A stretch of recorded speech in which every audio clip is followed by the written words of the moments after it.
Hola a todos, bienvenidos una vez más a una charla sobre sistemas operativos.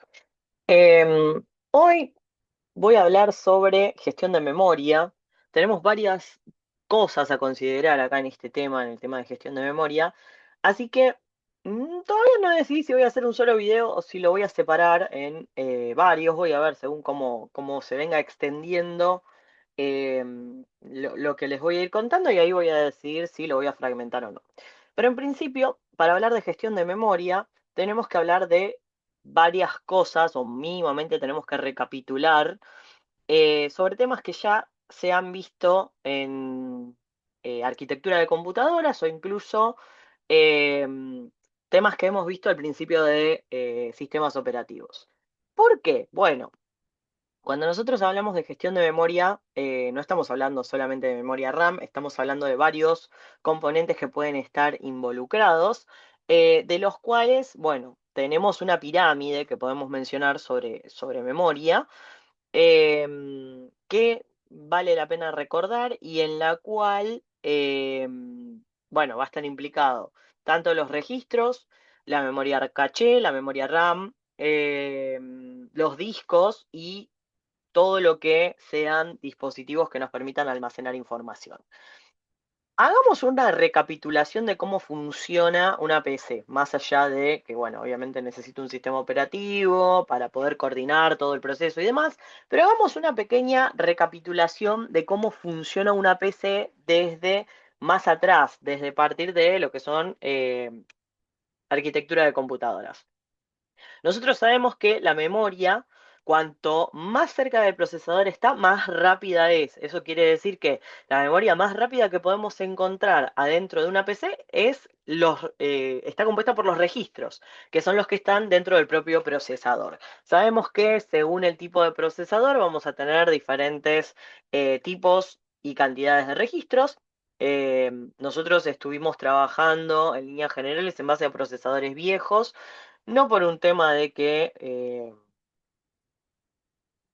se sigan utilizando asiduamente ni nada por el estilo, sino porque para lo que son los fines educativos nos sirve trabajar con cosas más sencillas, porque la base de funcionamiento sigue siendo la misma, más allá de que analicemos un procesador, por ahí un Intel 8086 que data de 1980 o nos metamos con un procesador actual, la base de funcionamiento es la misma.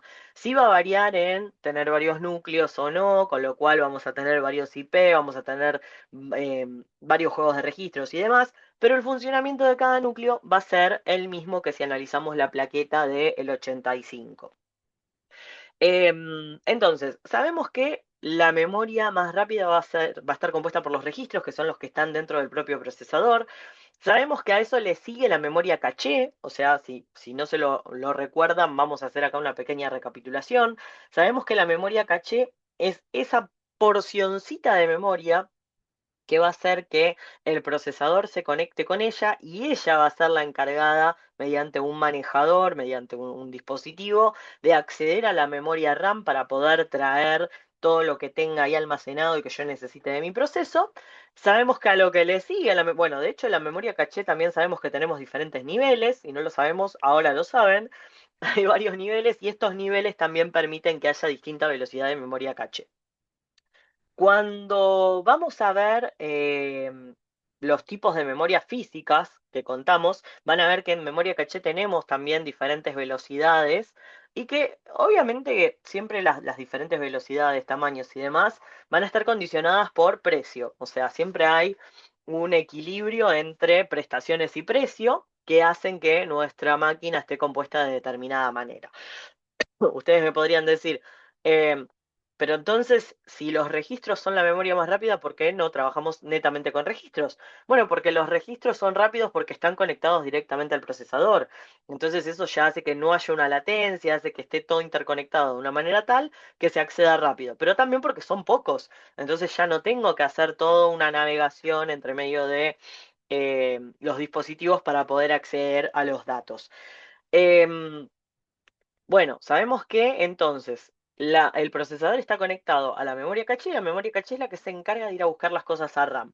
¿Por qué las cosas están en RAM? Bueno, lo mismo, sabemos que los procesos en sí, o sea, ya hicimos la distinción entre proceso y programa, sabemos que un programa es el archivo compilado, listo para que yo lo llame a ejecutarse, que está guardado en disco, otro medio en el que yo almaceno datos, otro tipo de memoria, va a estar almacenado en disco, esperando ahí a que yo como usuario o el sistema operativo o el que lo requiera, lo vaya a buscar y lo ponga en funcionamiento.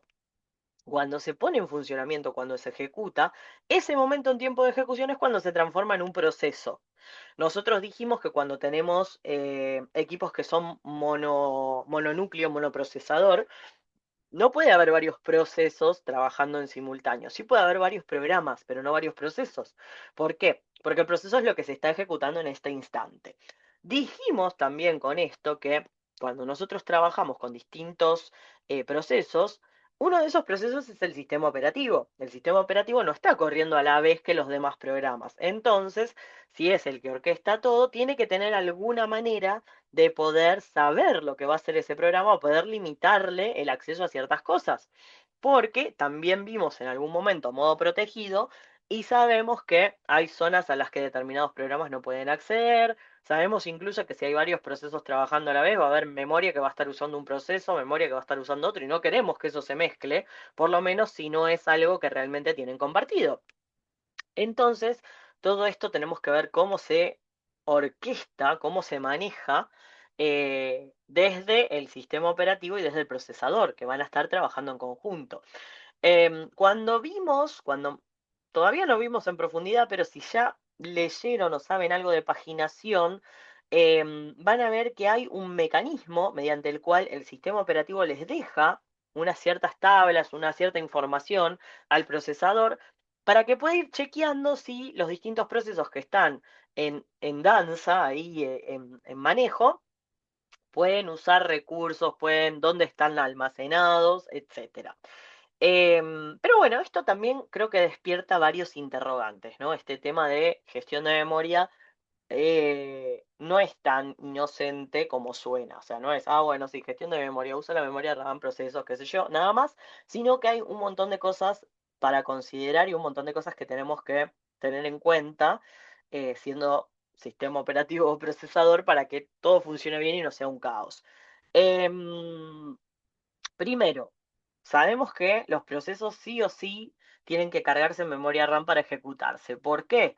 Bueno, justamente por esto que veníamos hablando antes de las velocidades. Si yo tengo un proceso en disco, si lo quiero correr desde disco, voy a tener muchísimo tiempo de latencia, o sea, no va a ser algo que va a correr fluido y demás y cada vez que tengo que ejecutar una línea de código, tengo que ir al disco, porque eso me lleva mucho tiempo. Primero, los discos no son de acceso aleatorio. Nosotros sabemos que la sigla de RAM, de memoria RAM, viene por Random Access Memory. ¿Qué quiere decir esto? ¿Qué es random?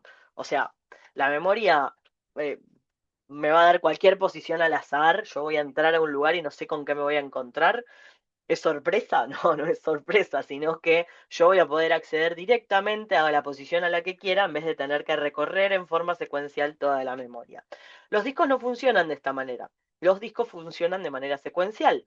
Entonces, si yo tengo una cierta información almacenada en una pista, voy a tener que recorrer todo ese disco con una púa, sobre todo si es un disco mecánico, voy a tener que recorrer todo ese disco hasta llegar a leer la pista que yo quiero, pero el tiempo de recorrida lo voy a tener. Eso es uno de los elementos que hace que esto sea lento y por lo que yo no voy a correr cosas directamente desde el disco.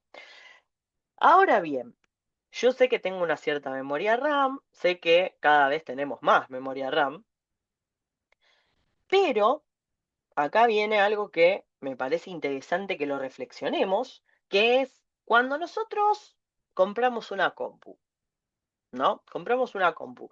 Empezamos a hacer la investigación previa, a ver qué compu nos conviene, qué sé yo. Por ejemplo, yo ahora estoy viendo si actualizo o no la compu porque estoy usando muchos programas de diseño 3D y quiero probar de usar Fusion 360.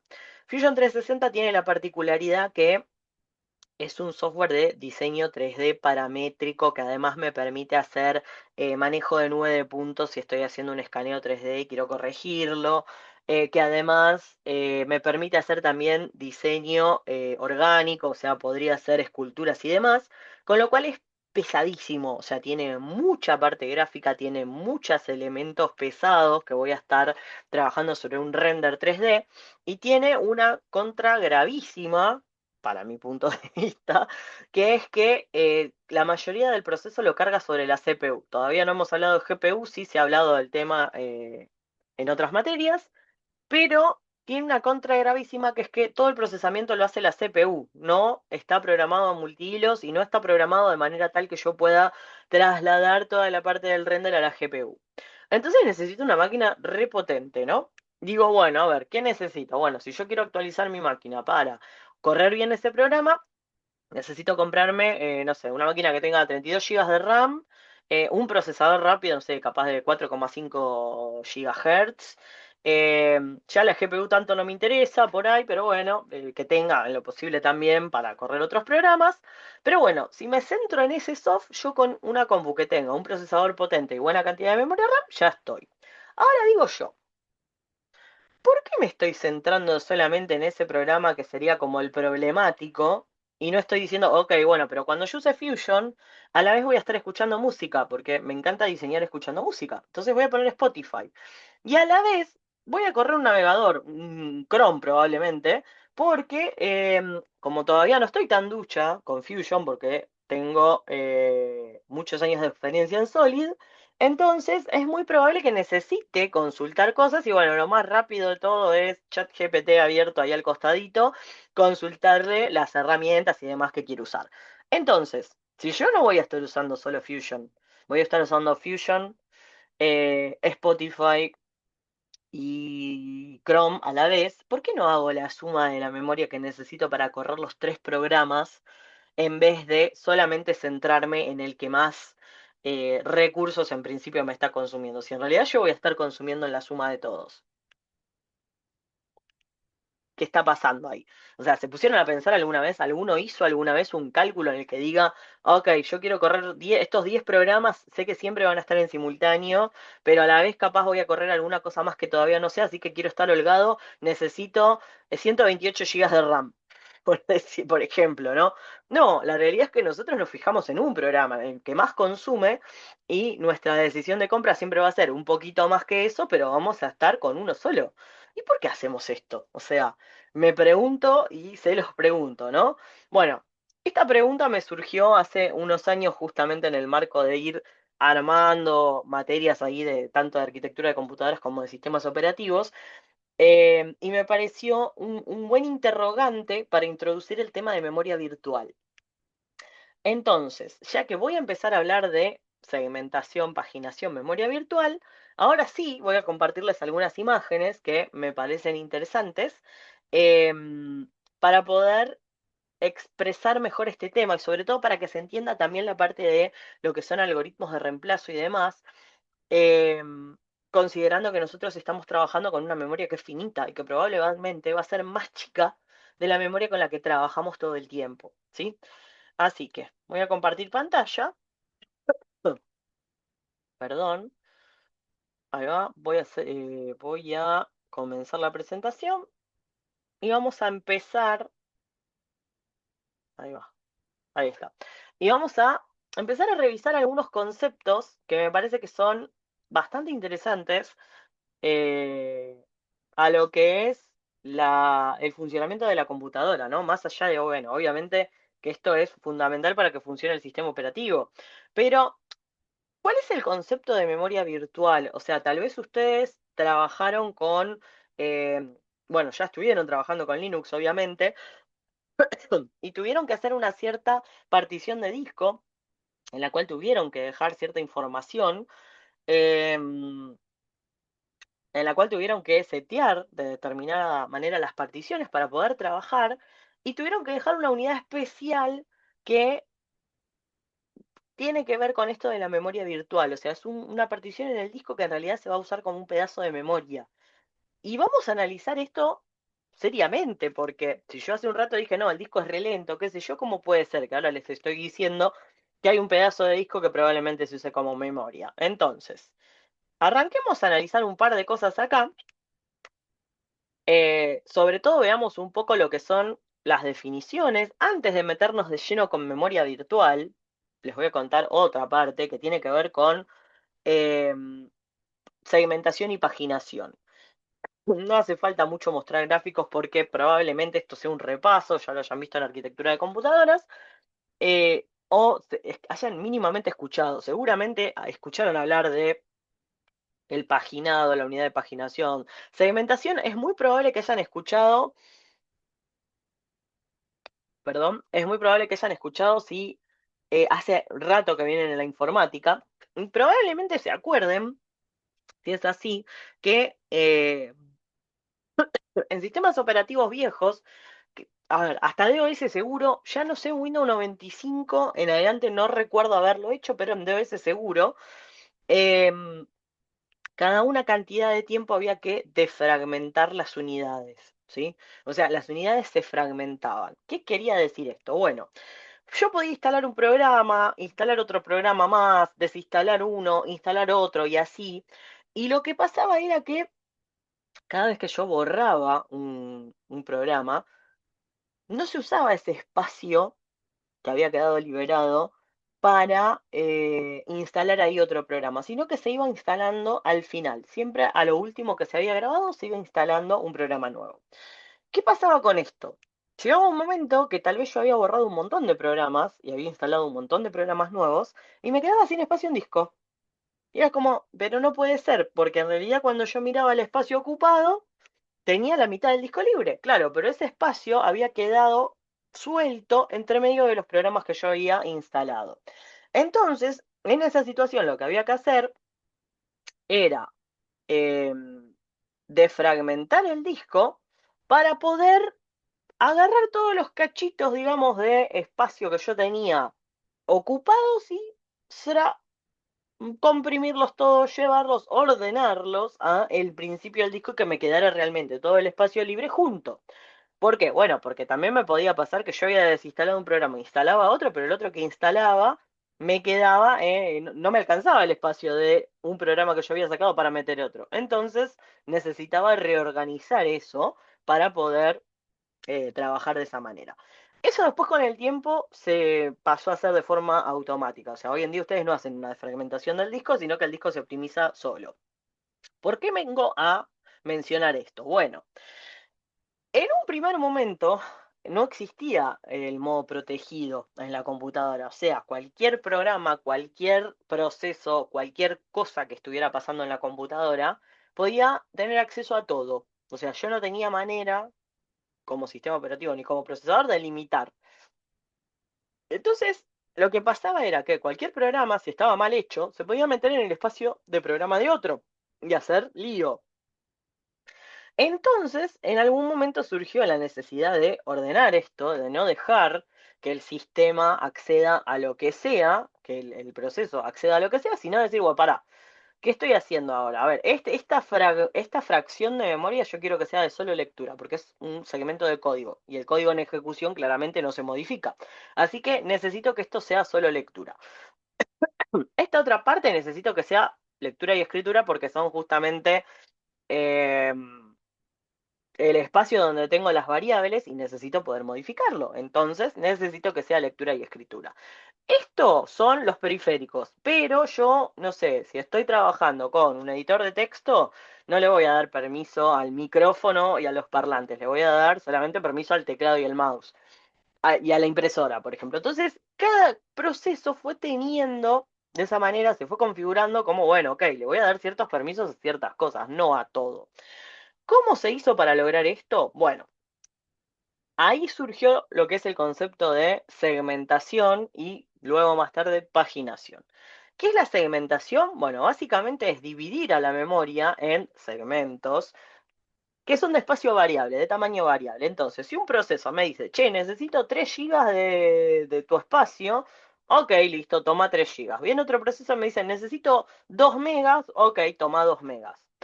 Y así, con la segmentación, el procesador le iba dando espacio a cada uno de los procesos según la demanda que tenían, ni más ni menos. ¿Cuál es el gran problema que tiene la segmentación? Nosotros sabemos que la memoria es finita, o sea, no tenemos una memoria enorme e incluso no necesariamente tenemos toda la memoria que podemos ver. O sea, hoy en día, de hecho, en sistemas de 64 bits podríamos estar en el orden de hepta bytes de memoria y llegamos a gigas, o sea, ni siquiera teras. Entonces, claramente tenemos mucha menos memoria de la que podría el sistema observar, de la que podría direccionar, ¿sí? Entonces, como tenemos menos memoria, hay un sistema que salió que sirve como para engañar, entre comillas, al procesador y poder usar todas esas direcciones más allá de tener ese espacio real en la memoria RAM. Y de esa manera poder correr programas que requieren más memoria en un espacio en el que tengo menos memoria física real. Esto tiene un poco que ver con eso de, bueno, qué sé yo, cuando yo voy a ver un programa que quiero correr, instalar o lo que sea, me dice requerimientos mínimos, no sé, 1 GB de RAM, ideal 8. Pero si necesita 8, ¿cómo corre con uno? Y si corre con uno, ¿para qué necesita 8? Bueno, tiene que ver con esto que vamos a ver ahora. Entonces, ¿cómo se maneja esto? Bueno, otra cosa que nosotros sabemos es que los programas van a subir a la memoria, vaya a saber en dónde. O sea, nosotros no es que decimos cuando programamos, este programa tiene que siempre aparecer en la posición de memoria 1500 y va a ocupar tantos bytes, entonces va a ocupar, no sé, de la 1500 a la 1800. No, cada programa tiene diferentes secciones. Va a tener una sección de datos, una sección de código, puede tener una sección de datos de solo lectura y alguna cosa más, que sí lo que no se puede hacer es descomponer esos bloques, pero esos bloques pueden estar todos juntos, o sea, el bloque de datos, el bloque de código, el bloque de datos de solo lectura, en cualquier espacio que se encuentre en la memoria RAM. Entonces, ¿cómo hago yo procesador, para decir, ok, me están pidiendo correr tal programa, ¿dónde se guardó? ¿Dónde se subió a memoria? ¿Cómo sé? Entonces ahí surge lo que es tanto el concepto de segmentación como paginación, que vienen de la mano de unas tablas en las cuales cuando se sube algo a memoria, un programa nuevo, se escribe en esa tabla en dónde está. Entonces, las supuestas direcciones de memoria con las que trabaja el sistema, en realidad llevan a una tabla y de esa tabla lleva a otra tabla y de esa tabla recién lleva a la memoria, ¿sí? De ahí surge lo que es el concepto de memoria virtual, paginación, segmentación. La segmentación y paginación en realidad lo único que están diciendo es, bueno, te doy este espacio en disco y vos manejate con eso. La memoria virtual lo que hace es ampliar este espacio. Pero antes de continuar, veamos cómo funciona la paginación. Dijimos que la segmentación me da el espacio que a mí se me dé la gana. Problema de esto, cuando yo bajo un programa de memoria, no necesariamente me deja el espacio para poder traer otro, porque depende del tamaño variable que yo dejé. Entonces puede ser que tenga estos huecos en memoria, igual que me pasaba con el disco rígido cuando yo instalaba y desinstalaba cosas. La paginación, en cambio, no funciona de esta manera, sino que divide la memoria en un tamaño fijo, que cada tamaño, o sea, en páginas, ¿sí? Las páginas son de una longitud fija. Por ejemplo, en sistemas de 32 bits eran 4K, ahora es más. Pero en esa época eran 4K. Entonces cada página ocupa 4K. Si yo tengo un programa determinado, ese programa me va a ocupar una X cantidad de páginas. Las páginas, mientras estén todas juntas, perdón, las páginas pueden estar ubicadas en cualquier lugar de la memoria. Y cuando yo libero la página, siempre voy a estar liberando el espacio ese fijo, 4K, el tamaño que tenga. Entonces esto me ayuda a optimizar el uso de la memoria. Bueno, acá pasó una cosa que tenemos millones de ejemplos en Intel de esto, pero básicamente ellos pensaron que la segmentación era la papa, era lo que iba a funcionar, así que dijeron, bueno, segmentación y segundo nivel, paginación. La segmentación no se puede deshabilitar, pero la paginación usala si querés. ¿Qué pasó en la realidad? No se usa la segmentación y se usa la paginación. Entonces hay una manera de engañar al sistema y ponerlo en modo flat para que no haga falta segmentarlo, pero sí puedas usar paginación igual. Em, a raíz de esto también surge después el concepto de memoria virtual. Y ahora sí nos vamos a meter acá en la diapositiva para ver algunos de estos conceptos. ¿Qué es la memoria virtual? Bueno, la memoria virtual es una técnica que permite la ejecución de los procesos sin que residan completamente en memoria. ¿Qué quiere decir esto? Bueno, yo voy a tener el proceso, lo voy a tener corriendo, voy a decir, ok, este proceso tiene esta cantidad de páginas, lo voy a tener en una tabla de páginas, voy a decir, tengo esta cantidad de páginas que están acá. Perdón, hay dos tipos de tabla de páginas. Esta es otra anécdota del estilo de la que conté antes. Tiene la GDT y la LDT. La GDT supuestamente la habían pensado solamente para las cosas que corren en el kernel, o sea, solamente para partes del sistema operativo. Y la LDT era el espacio de usuario en el cual iban a estar en esa tabla todas las cosas que usaba el usuario de programa, no sé, YouTube, Spotify, bla, bla, bla. ¿Qué pasó? Bueno, de vuelta lo mismo. La LDT no se usa y todo se sube a la GDT. En esta tabla van a estar los procesos y cuánto, o sea, va a haber una tabla de directorio, ¿no? La tabla de directorio va a decir, bueno, tengo corriendo Chrome, Spotify, Zoom y, por ejemplo, Fusion 360. Esa tabla me va a decir, ok, bueno, acá en esta dirección que tenés Chrome, en realidad esto lo tenés que dirigir a esta otra tabla que te dice todas las páginas en las que está almacenada la información de ese proceso. Entonces, ahí se va haciendo una ramificación en la que vos ves dónde está cada cosa en la memoria. Ahora bien, como nosotros sabemos que la memoria es un recurso finito y preciado, no necesariamente va a estar toda la información en memoria RAM, pero sí yo tengo una tabla que me va a indicar cuáles son, dónde están esas páginas. ¿Cuál es la gracia de la paginación para la memoria virtual? Que yo voy a tener un bit dentro de los indicadores que me va a decir si esa página está en este momento presente en memoria o no. Si la página no está presente en memoria, quiere decir que se bajó a disco a una zona especial en la cual están las cosas latentes para que yo las vuelva a subir en memoria y me dice dónde está. Entonces, si yo quiero acceder ahí, justo le pego una página que no está, se me va a producir un fallo y ahí sí voy a tener que hacer el camino lento, digamos, que es bueno, voy a tener que ir a memoria, a disco, voy a tener que volver a subir la página a memoria y ahí usarla. El tema es, si la página se bajó, es una de dos, o que todavía no se había subido, o que la memoria tuvo que ser liberada para correr otra cosa. Entonces, en el momento que se produce el fallo y yo necesito volver a subir las cosas a memoria, es el momento en el cual va a haber algún algoritmo que decida quién se va de la memoria para darle acceso a lo que yo necesito usar. ¿Sí? Bien. ¿Qué es el espacio virtual? Cada proceso va a tener su propio espacio virtual que es cómo percibe la memoria ese proceso. En cuanto al proceso se refiere, esto no es almacenamiento en memoria principal, sino que es la disposición donde van a estar estas páginas. Y vamos a tener también un resident set, que es la porción de un proceso que se encuentra en la memoria principal en un momento determinado. Obviamente vamos a tener que guardar un montón de cosas de información, porque si no vamos a perder el hilo de lo que está pasando, ¿no? Bien, ¿cuáles son las ventajas de la memoria virtual? Que se pueden mantener más procesos en memoria principal. Como se van a cargar solo algunos fragmentos de un proceso en particular, entonces va a haber espacio para más procesos. Imagínense que ustedes están jugando un jueguito. No van a cargar los 25 niveles, van a cargar el nivel uno que en el que están ustedes ahora y el resto de la memoria queda liberada para el resto de las cosas. No tiene mucho sentido que yo cargue todo. Entonces, eso hace que yo pueda tener más cosas ahí conviviendo. Es posible también que un proceso sea más grande que toda la memoria principal. Entonces, claro, ¿qué pasa? Es esto que yo les decía antes. ¿Por qué? Me dice que mínimo, el requerimiento mínimo de memoria es 1 GB, pero el óptimo son 8.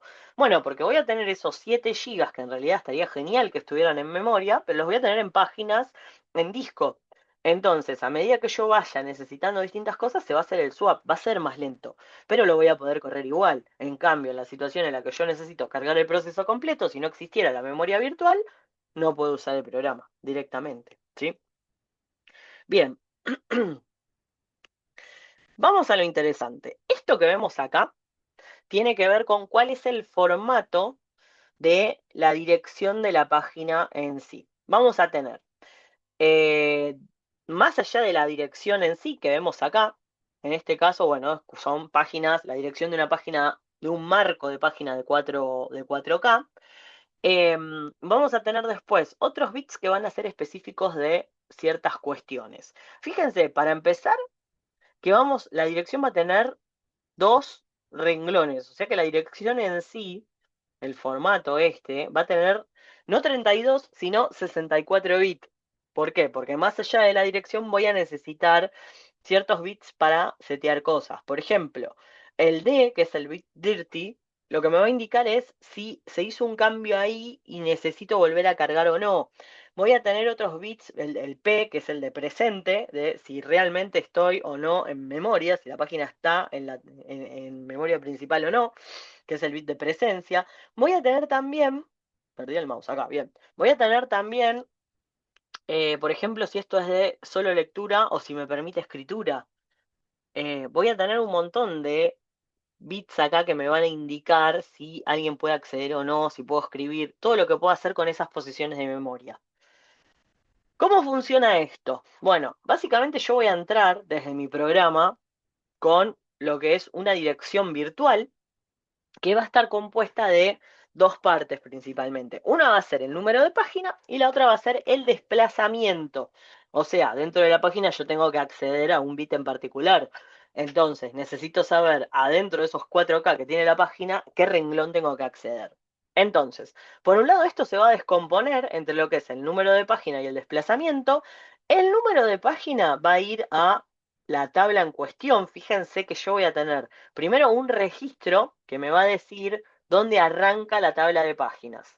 ¿Sí? Voy a tener un registro particular que si la tabla es la GDT va a ser el GDTR, o sea, el registro de esa tabla, que va a indicar dentro de la memoria en qué posición arranca. Una vez que yo sé dónde arranca la tabla de páginas, entonces tengo que venir al número de página y meterme acá adentro. ¿Por qué? Porque puedo tener varias tablas de páginas, no es que voy a tener una sola. Entonces, dependiendo de este registro, va a ser dónde tengo que arrancar a ver. Entro al número de página y acá me voy a encontrar con un número de marco. El número de marco, el marco sería la página que ya está en memoria física. ¿Sí? El marco de página es en memoria RAM. El número de página es el que voy a acceder en la tabla que todavía no terminamos de hacer la traducción. Entonces, cuando yo entro a esta tabla me va a decir la dirección real y ahí voy a componer la dirección física. ¿Cómo va a ser? Va a ser con el número de marco, que es el que saqué de esta tabla, más el desplazamiento, que era una parte que tenía acá. Esto voy a tener una cierta cantidad de bits para lo que es número de página y para lo que es desplazamiento, dependiendo el sistema en el que esté trabajando y cómo está configurado. Lo normal en Intel es que voy a tener un esquema que es son 32 bits, es 10, 10, 12, con lo cual los últimos 12 bits me van a dar el desplazamiento, los 10 del medio la tabla de página y los 10 primeros la tabla de directorio. O sea, voy a tener directorio, tabla de página y por último la página en sí en la memoria RAM. Acá estamos viendo un esquema sencillo de tabla y desplazamiento y nada más. Pero recién después de hacer toda esta cuenta voy a llegar al marco de página y a la posición puntual donde está lo que quiero acceder. ¿Qué pasa cuando hay un fallo de página? Vamos a pausar un segundo que me voy a quedar sin batería. Pero cuando tengo un fallo de página, no lo puedo conectar rápido acá. Cuando tengo un fallo de página, lo que va a pasar es que de alguna manera voy a tener que poder cargar esa página a memoria. O sea, un fallo de página quiere decir, che, no la encontré. O sea, el sistema me dice, todo bien, entiendo a dónde querés acceder, pero no está bien, no está eso en memoria, no sé, no. Explícame qué querés que haga, cómo hago para traerte esto. Bueno, no me lo pide a mí, en realidad hay todo un manejo, el sistema operativo le dice al procesador, che, necesito esto, y el procesador resuelve. Perdón, el sistema operativo resuelve. Entonces, ¿qué es lo que hace el sistema operativo? Bueno, va a buscar de alguna manera para empezar. ¿Cómo funciona esto? Bueno, cuando el bit P, que es el de presente, está en cero, entonces eso va a disparar una falla, una excepción que va a llamar a el procesador. Entonces, esa excepción va a ir al procesador y del procesador va a ir al sistema operativo, porque acuérdense que no tengo todo trabajando en el mismo momento. Entonces, del procesador del programa va a pasar al procesador. El procesador le va a avisar al sistema operativo, che, mirá que acá hay alguien que quiere acceder a una página que no está presente. El sistema operativo es el que va a cargar la página faltante y actualizar la tabla de páginas correspondiente. El tema es, dependiendo si yo recién inicié el sistema y tengo lugar o no, me va a bajar algo de memoria o tenía lugar y la subo y ya está. Eso es lo que vamos a ver ahora, ahora en un cachito. Bien, ¿cómo funciona esto? Veamos bien cómo es toda esta gestión con una imagen. Lo primero que pasa es que el proceso pide una página de la memoria. La página no está en memoria principal. Entonces, con una syscall llama a una excepción y le pide al sistema operativo que traiga del disco. Eso se llama swap, cuando yo tengo que traer una página del disco. El sistema operativo busca la página, devuelve la página a memoria principal, actualiza la tabla de páginas con la nueva página, que es esto de aquí, trae la página y acá actualiza la tabla de páginas y ahí sí, entonces continúa la instrucción que solicitó el dato. O sea, ahora que el dato ya está en memoria, entonces ahora sí sigue el proceso ya con la página funcionando. Bien,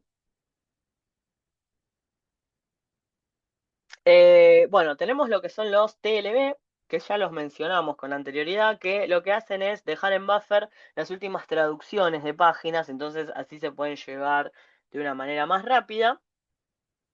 Y eso también hace que tengamos más agilidad para saber si tenemos aciertos o fallas.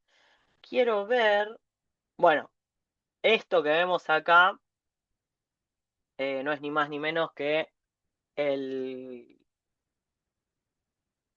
la dirección tal cual como la podemos trabajar en Intel, con lo mencionado antes.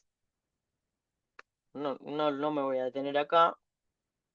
Sí, acá vemos lo que es la diferencia de paginación sola a paginación con segmentación.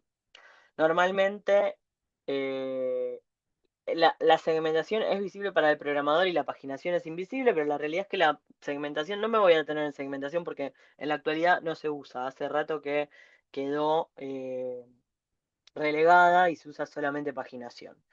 Así que nada, lo que sí les puedo decir es que en principio acá tendríamos también un nivel más, pero para el caso es lo mismo. Nosotros normalmente sí vamos a trabajar con 3 niveles, esto igual es transparente para el programador, pero está bueno que sepan que en realidad nosotros no trabajamos con este esquema de número de segmento, número de páginas, sino que trabajamos con tabla de directorio y tabla de página y todos tienen el mismo tamaño y es fijo, no tiene un tamaño variable. Bien. em, bueno, acá sí. Lo que nos interesa a nosotros de la memoria virtual es cómo vamos a hacer para cargar o eliminar cosas cuando tenemos un fallo. Entonces, vamos a tener tanto paginación por demanda, que es, bueno, vamos trayendo las páginas a memoria cuando nos piden y no antes. Y también tenemos lo que es la prepaginación, que además de la paginación referenciada, que es, bueno, produjo un fallo, trajo la página, se cargan otras páginas. Entonces, ¿qué pasa? Lo que hace normalmente el sistema es decir, bueno, pará, si a mí me pidieron la página 15, es probable que este proceso no tenga una sola página de tamaño, sino que me pida también después la 16. Entonces capaz me trae 15 y 16. Capaz la 16 ya era otra cosa y no se pide. Pero por las dudas el sistema hace eso porque en un alto porcentaje de veces, cuando se pide una página, se pide también la siguiente. Bueno, política de ubicación determina en qué lugar de la memoria real se debe cargar la posición del programa faltante. En el caso de usar paginación pura o segmentación con paginación, se vuelve irrelevante porque justamente yo tengo todo cargado en tablas. Voy a sacar de la tabla donde se usa eso, entonces no me interesa dónde está almacenado. Políticas de reemplazo, esto sí, esto es lo que vamos a trabajar el resto de la clase. Eh, Porque justamente hay diferentes tipos de políticas de reemplazo y esto es lo que hace entretenida esta clase porque van a tener que ustedes calcular cuándo se producen más fallos, qué tipo de política sirve más o qué tipo de política me da menos fallos en determinadas situaciones y además es tema de examen. Así que nada, me parece que les va a interesar ponerlo en práctica para eh, no, no estar ahí luchando en el día del examen. Bien. Después, bueno, tenemos también lo que son diferentes asignaciones en lo que es el set del conjunto de residente. Y lo que es la política de limpieza, que tiene que ver con esto de, bueno, a ver, ¿cuánto hace que eh, no se saca nada? Bueno, saquemos porque esto evidentemente si hace un montón que no se usó, vamos a sacarlo y dejar la memoria liberada por las dudas antes de tener que decidir en el momento de hacer un cambio de página. Bien, esto, esto no lo voy a pasar por alto porque me interesa ya meterme bien en lo que son los algoritmos de reemplazo de páginas. Bien, básicamente, ¿cuál es el objetivo? Determinar cuál va a ser la página víctima de reemplazo. Suena feo víctima, no me gusta. Vamos a decir la página que salió nominada. Uno capaz vio Gran Hermano hace no mucho, así que bueno, ¿cuál es la página que está nominada para abandonar la memoria RAM? Tenemos lo que es el algoritmo óptimo, que reemplaza la página cuya próxima referencia es la más lejana. En este caso, empezamos con este esquema de memoria vacía. Los números que vemos acá arriba son las páginas que se van a pedir y estas son las posiciones que tenemos en la memoria. Esto obviamente es un ejercicio teórico porque nos está indicando que tenemos solamente tres celdas de memoria. Fíjense, ¿no? Tenemos tres páginas que podemos cargar acá, nada más. La primera que nos piden es la página 2. Como esto está vacío, se considera que lo primero que hay es un fallo, porque no hay nada en la memoria. Entonces, claramente cualquier cosa que yo vaya a buscar no está.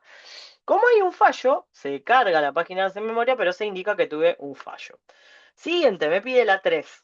De vuelta, tengo un fallo, entonces cargo en la siguiente posición libre de memoria, cargo la página 3. Lo siguiente que me pide es un 2. ¿Qué va a pasar acá? ¿Fallo o no fallo? ¿Fallo o no fallo? No, no falla, pues ya tengo cargada la página 2.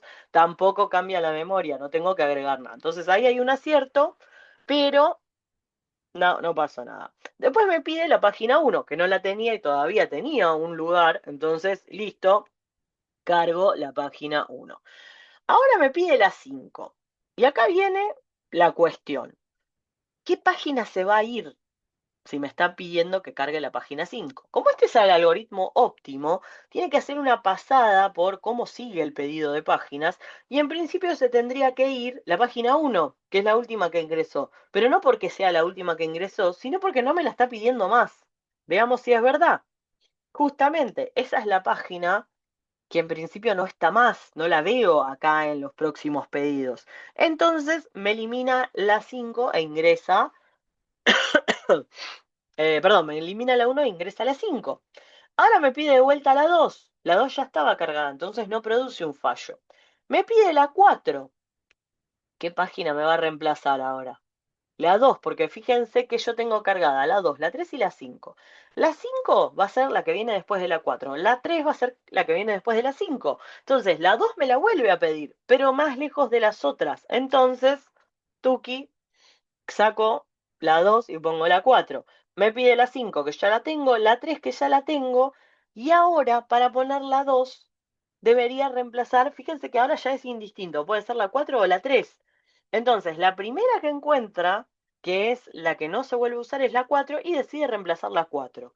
Me queda de esta manera fallo y se reemplazan la 2, la 4 por la 2. La 5 la tengo, la 2 la tengo y ahí se terminó el ejercicio. ¿Cuántos fallos tuve? Uno, 2, 3, 4, 5, 6 fallos, contando los primeros 3 que son por no tener cargadas las páginas. O sea que si elimináramos esos 3, habría tenido solamente 3 fallos. ¿Sí? Siempre voy a tener los fallos iniciales con la cantidad de páginas de marcos que puedo cargar en memoria, porque justamente la memoria está vacía, o por lo menos tiene basura, no va a encontrar lo que necesita. Bien, a eso se llama algoritmo óptimo.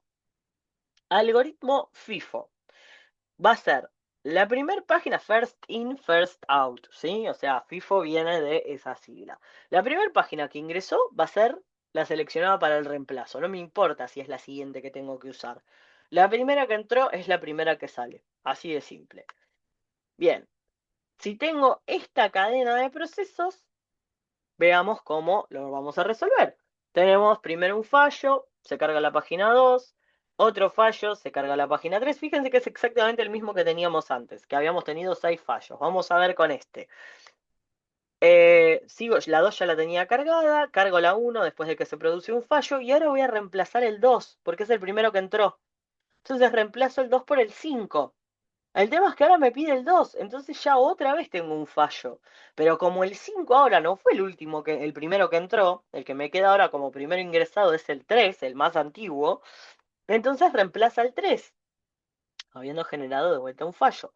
¿Cuál va a reemplazar ahora? Exacto, el 1. Entonces me queda esta secuencia. Me pide de vuelta el 5, ahí no tengo fallo. Fíjense que ya tengo los 6 fallos que tenía con el óptimo. Me pide el 3 que no lo tengo. ¿Cuál me va a sacar? El 5. Me pide el 2 que ya lo tengo. Ahora me pide de vuelta el 5. Entonces me tiene que reemplazar el 2.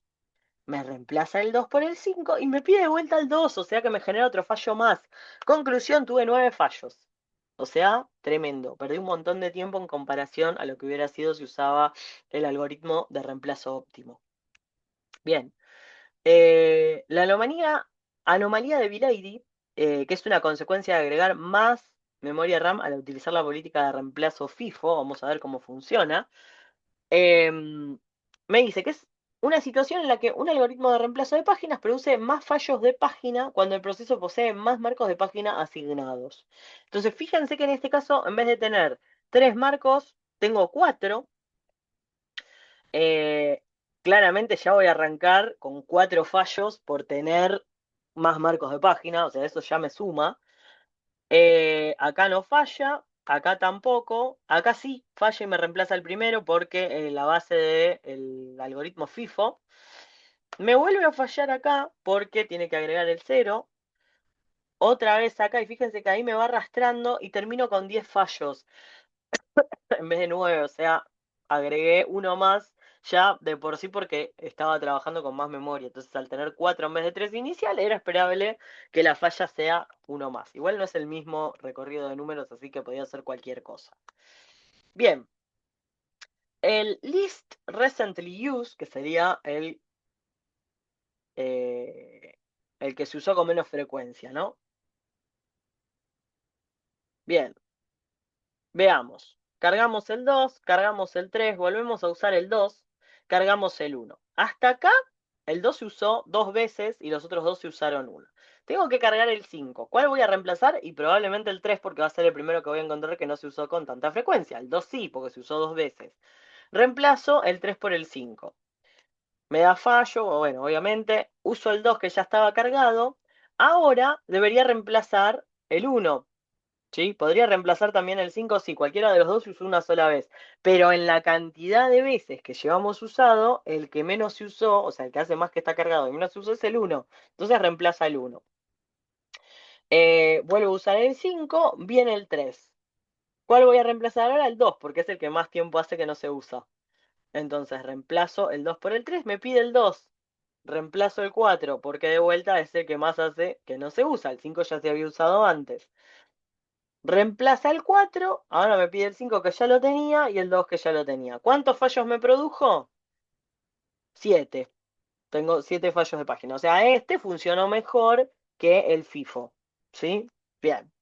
Después tenemos otro tipo de algoritmo que es el de reloj o clock. Eh, es un algoritmo FIFO con segunda oportunidad que usa el bit de uso. Y vamos a ver cómo funciona. Dice, se utiliza un bit de uso asociado a cada página. Cuando una página es cargada en un marco, el bit se inicializa como u igual a 1. Si la página es referenciada, entonces u es igual a 1. Si el marco se selecciona para ser reemplazado, se analiza el valor de u. Si u es igual a 1, cambio u por 0 y sigo buscando. Si u es igual a 0, entonces reemplazo la página. O sea, me das 2 chances, digamos, ¿no? Es como, ok, vos llegaste hace menos que otro, evidentemente. Entonces, fíjense, cargo el 2, cargo el 3, cargo el 1. Hasta acá tengo que hacer el reemplazo y lo que hice fue cambié el 2, ¿sí? Bien. ¿Por qué? Porque hice 2 pasadas y le fui restando un 1 a cada uno y cuando encontré que tenía un 0, entonces ahí me quedó. Bien. Estos dos ya quedaron con U fíjense que tanto el 3 como el 1 quedaron con la U en 0. Por eso tengo la U en los otros y en estos no la tengo. Cargo el 2. Entonces ahí el 2 de vuelta está con la U. O sea que el 1 es el que está nominado, básicamente. Cuando cargo de vuelta, entonces ahí como el uno me quedó en cero, ahí reemplazo directamente el uno por el 4. Ahora tengo que usar el 5, ya lo tenía, no pasa nada, viene el 3. ¿Qué va a pasar? Bueno, otra vez lo mismo. Le resto al 5, le resto al 2, le resto al 4. El 5 es el que finalmente abandona la casa y entra al 3. Acá ya no tengo, ya lo veo, cambio el 5. Y como el 2 es el que estoy usando ahora, le vuelvo a poner la U. ¿Cuántos fallos me produjo? 8. O sea que fue un poco mejor que usar FIFO, pero así todo es más que usar el óptimo o que usar incluso el que habíamos visto antes. Bueno, el de clock mejorado lo que hace es, empieza desde el primer marco. Durante el recorrido deja el bit de uso intacto. El primer marco hallado con U igual 0 y M igual a 0 es el que se elige para el reemplazo. Si el paso si el paso 1 falla, entonces recorre nuevamente buscando un marco con U igual a 0 y M igual a 1. El primer marco que cumpla con la condición es seleccionado para el reemplazo. Durante este recorrido cambia el bit de uso a 0 de todos los marcos que no se elijan. Si el paso 2 falla, entonces se vuelve al paso 1. Cada vez se van complicando más porque requieren más pasos. Vamos a ver un ejemplo práctico para entender. Entonces, cargamos el 2, cargamos el 3, usamos de vuelta el 2 y acá le agregamos la M, porque lo volvimos a usar. Acá cargamos el 1 y ahora empezamos a recorrer. O sea, la U en este momento tenemos 3 con U en 1 y 1 con M en 1. Entonces nosotros necesitamos que estén los dos en 0 para eliminar. ¿Qué hacemos? Bueno, recorremos. Ninguno está en esa situación. Sacamos la U. Volvemos a recorrer. ¿Cuál se va? El 3, porque es el único que tiene los dos en 0. Se va el 3, lo reemplazo por el 5. Bien. Falla. Ahora tengo que usar el 2, le vuelve la U. Tengo que cargar el 4. Bueno, ya sé que voy a reemplazar el 1, porque es el que ya tiene los dos en 0, no hace falta que haga el paso. Bien, voy a llamar al 5. Fíjense que ahora tengo que cargar el 3. Entonces, ¿qué es lo que va a pasar?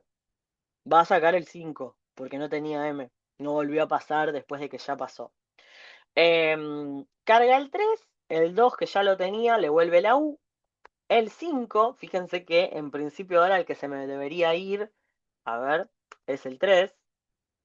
Ah, perdón, no. Escribo la página en disco, en la página 4, y saco la página 4 porque estábamos con el 0 y el 1 en M, entonces era la segunda pasada. Y ahí ya se me acabaron los fallos. ¿Cuántos fallos me dio? 6. O sea que ya volvimos a lo que teníamos al principio. Bien, haciendo un resumen final entonces, nuestros algoritmos quedaron así. El algoritmo FIFO me dio 9 fallos, el óptimo me dio 6, el least recently used me dio 7, el clock me dio 8 y el clock mejorado me dio 6. O sea que acá tenemos como dos que fueron los mejorcitos, que fueron tanto el óptimo como el clock mejorado. Y acá estamos. O sea, la idea ahora es poder resolver algunos ejercicios, poder trabajar con diferentes algoritmos de reemplazo de páginas. Espero que el tema haya quedado medianamente claro. Después igual podemos charlar más en detalle de lo que es paginación, memoria virtual, memoria caché y demás. Pero bueno, la idea de esto era ampliar la información de lo que veníamos hablando con algo que fuera un poco más entretenido que algo muy cerrado. Así que bueno, espero que les haya gustado y nos vemos en la próxima.